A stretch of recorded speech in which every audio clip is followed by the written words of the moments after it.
Hello, welcome to April 7th, 2022. I'm Kurt, and this is my daily Good Life meditation. I do this every morning after I wake up to remind myself of my life objectives and principles and to see how I'm doing applying these to the current 24 hours yesterday and planning for the forthcoming day. Oh, right. Better night's sleep, kind of, except I woke up not feeling good. I think I ate too much. Yeah. Just kind of woke up not feeling good, dehydrated or something like that in the middle of the night. So I got up, I had a good glass of water, and I feel better now. Although I feel like a man that's just run a marathon. I mean, that's hyperbole for sure. Nothing like that, but you know, like something big has been finished. This was a big week of work. Today's a work day, but it shouldn't be as bad. I should be able to catch up and send out my queries after the various action items that on my projects. Yeah, let's do this. First, my 7 objectives. 1, to be always ready to die. 2, to make good and effective use of time. 3, to develop and maintain good and sound life principles. 4, to cultivate good emotional reactions. 5, to perform good actions. 6, to recognize true limits and true opportunity. And 7, one thing slowly. You know, someone asked me yesterday, after a meeting, it was just that person and they said, how is it that you keep your mind sharp at your age? Which I didn't really realize that might be the case. But I didn't expect that question. But I thought about it for a second. I said, no, maybe it's because every day, every morning,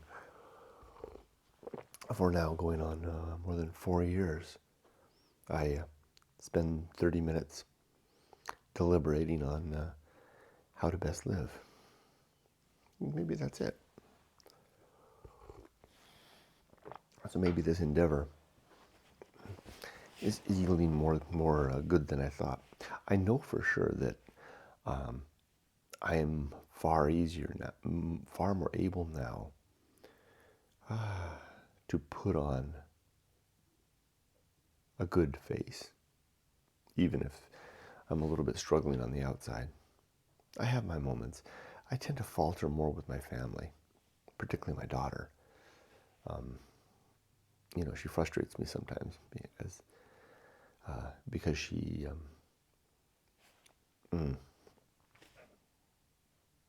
acts like a kid. Yet I remember acting the same way when I was her age. You know, 21 seems so mature on paper, but in fact, still so much yet to grow, so much yet to do. So I need to work on that. I need to work on taking the same effort and applying it that I use in public settings with my coworkers and strangers, and try to apply that more with my own family. But in a way, part of me thinks that it's my duty, my responsibility, to let my daughter know when, you know, if I think she's being, it's not that, I was going to say inconsiderate or immature. You know what the funny thing is? I don't think she's like that with others. She once, when she was a little girl, I mean, I'm talking like 5 or 4. She once said something very profound. Her mother asked her, because she had done something particularly, you know, rude, or I don't know if the right word is, but you know, something that the parents would notice, and we were kind of, Yumiko and I were like this, and my wife asked her, do you treat other people that way? And Emily looked at us and she said, Mommy and Daddy aren't people. which I think might apply here, because we are, Yumiko and I are, when Emily's with us, we are the two people, maybe her boyfriend too, to whom she doesn't have to feign adulthood.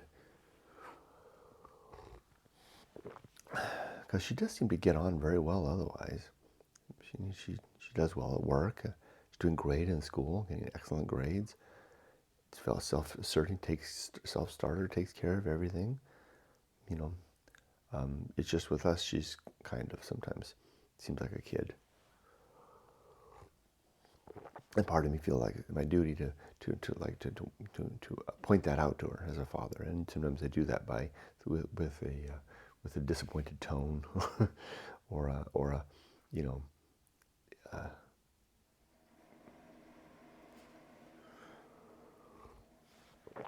less than patient response, you know, for a seemingly inconsiderate imposition that she might impose upon us at a very awful time. Her timing is sometimes terrible, you know. Like yesterday, one of the things yesterday was I was just sitting at my desk, just firing up for a meeting, and she, came over, a tough meeting. She came charging around with her phone and said, "Dad, I've got to make a decision about housing and food. Housing and food plan has to be made today." Like she's looking at a menu of items. Right? There's apartment setting here, food plan A, food plan B, food plan C. It's like a combo package, right? I mean, this is huge. I mean, this is a choice for the year about where she's going to live and various packages and options. And I looked at her. I had 3 minutes until the meeting started. I looked at her and I said, "I think this is a discussion that we need to have with your mother, the three of us." And then later I told her, I said, "This isn't something we should rush. We shouldn't do it in 5 minutes, because she didn't even know the options. We were asking her questions and she had no idea." I said, you should really think about the various things." I would say, maybe this is me being extreme. Even get a spreadsheet out, lay out, what it is, and then bring that to us so we can all talk about it from an informed perspective. And I told her that if I was at my work and I just planted a problem at my boss's feet, so that I could, vomit it up at them. There, that's your problem. You think about that. You're the boss, right? My boss would not be pleased about that. I told her that in a work environment, if I have a problem, I need to analyze that problem a little bit, think about it, identify what the problem is, identify what the options might be, lay them out, the pros and the cons, any assumptions, the costs, and then go to them and talk to them about that. But in hindsight, I didn't get to the point of being able to handle things like that until I was well into my 40s. I had climbed the career ladder to, there's business analyst levels, right? And I'm at the top level now. The next step up is into the supervisory managerial level. I ain't going up there again. That's that. But anyway, my point is, afterwards, I was thinking, I was a little harder on her because I couldn't have done that at 21. But I'm pretty sure I wouldn't have barged into my dad's office when he was working like that. But then again, my dad didn't work from home. There's that distinction. It's tricky. It's so easy when you're with coworkers because you just have that blanket face on all the time, right? That face of consideration and coworker, even if they're being unreasonable, I need to be reasonable. With family, you can let that down a little bit. So anyway, in the evening, I did apologize to Emily. I said I could have been. I said I said I'm very excited about her pending on-campus housing opportunity and the food plans, and I'm excited. I genuinely am. I mean, this is to me, This is great. She's gonna experience college living, university life on campus. I'm really excited about that. And even though it's expensive, I'm not worried about that. I mean, we'll find a way. And uh, so I didn't want my, it's not really upset. I guess I was a little upset at her way of handling this to overshadow that fact and the fact that I'm very proud of her and the good effort that she's doing and the good young woman that she's turned out to be, the good human being she is. But I need to work on that.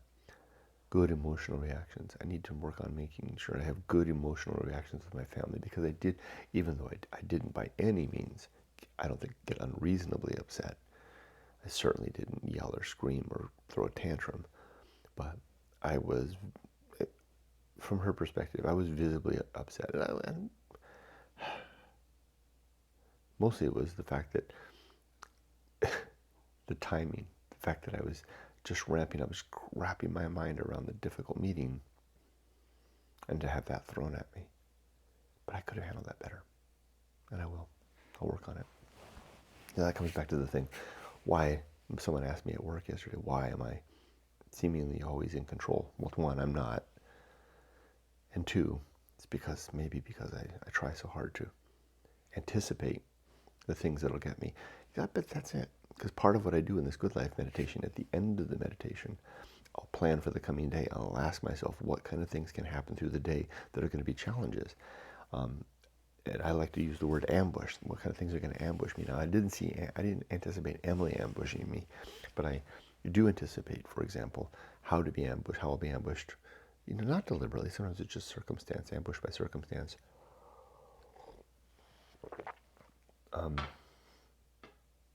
And I prepare a contingency plan. I do that every day. I do that before every meeting. You guys don't see that. I do that during the course of work, as I approach the meeting, I think about, what are the various personalities? How might they react? Am I prepared to be collecting the facts? Do I have enough facts to be able to address questions that come up now? Am I prepared to document? Am I prepared to follow up? All those things. Because that's what typically gets me. It's not even people that get me. It's being, in the sense that it's spinning out of control, because as a project manager, I need to be in control. I can't let things go away. I can't let conversations happen and someone saying, well, we're going to need to look into that. I need to observe that. I need to know that. I need to understand that. I need to record that. I need to follow up on that. It's a tricky thing to do. Okay, I dwelled a long time on this. I'm going to do the Good Life lightning round. I never do it though, do I? I'm going to do it today. I'm just going to state my 30 principles. Let's see if I can do this. I'll just list them out, and I'll mark a little check marks down next to every one. Let's see if I've got 30 in the end. Okay, you can see there's nothing there right now. Here we go.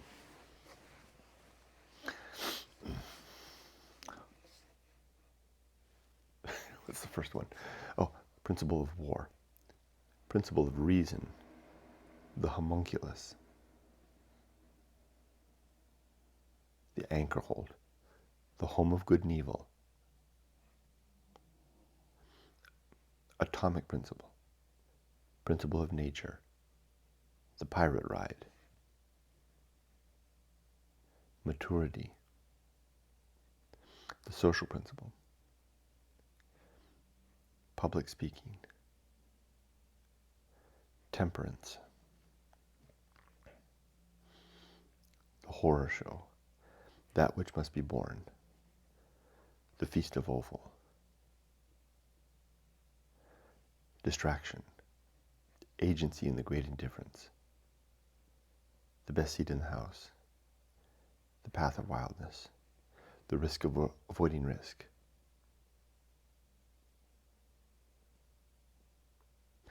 Sin and damnation.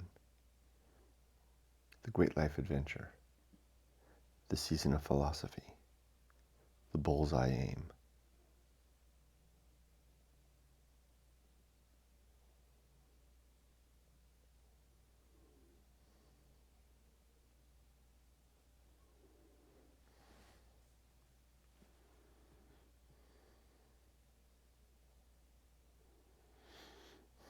arena and utility.